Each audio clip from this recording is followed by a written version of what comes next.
এইখানে একটা বম এসে পড়ে। ও ভাই ये क्या है সুটিয়ে লাল করে দেবো, নোংরামি বার করে দেবো।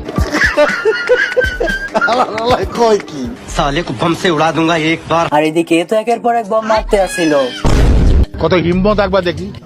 ও শিট গাইস, এইটা হইতেছে পিঁপড়াদের সংসদ ভবন। এবং তোমাদের যা কিছু আছে তাই নিয়ে প্রস্তুত থাকো। মনে রাখবা, রক্ত যখন দিয়েছি রক্ত আরো দেব। এদেশের মানুষকে মুক্ত করে ছাড়বো ইনশাআল্লাহ।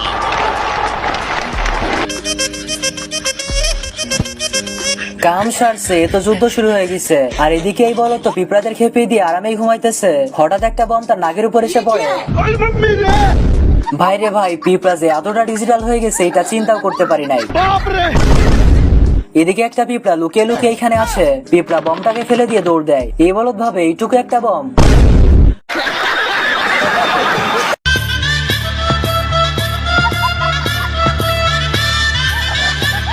গাইস, এইখানে তো পিঁপড়ার দলের যুদ্ধের প্রস্তুতি চলতেছে। এই দেখেন, আমাদের মানুষদের মতো এদের নিজেদেরও ট্যাঙ্ক আছে। এ কি, পিঁপড়ার দল তো প্লেনের মতো উড়ে উড়ে যাইতেছে। তো এই খাবারগুলো নেওয়ার জন্যই মূলত লাল এবং কালো পিঁপড়াদের মধ্যে যুদ্ধ হবে। কয়েকটা লাল পিঁপড়া এসে খাবার উঠিয়ে নিয়ে পালাইতেছিল, বাট ভেতর থেকে কালো পিঁপড়া বেরিয়ে আসে। আর এখানে একটা পিঁপড়া টুথ স্টিক আর সেফটি পিন নিয়ে তীরের মতো টেনে ছেড়ে দেয়, আর ওইটা সোজা উড়ে এসে অনেকগুলো ফলকে আটকে ফেলে। মানে মানুষের সাথে সাথে পিঁপড়াও যে এতটা ডিজিটাল হয়েছে এইটা আগে জানতাম না। আর এদিকে একদল লাল পিঁপড়া এসে কেকটাকে উঠিয়ে নিয়ে যায়। এদের পেছনে পিচ্ছি একটা পিঁপড়া যাইতেছিল।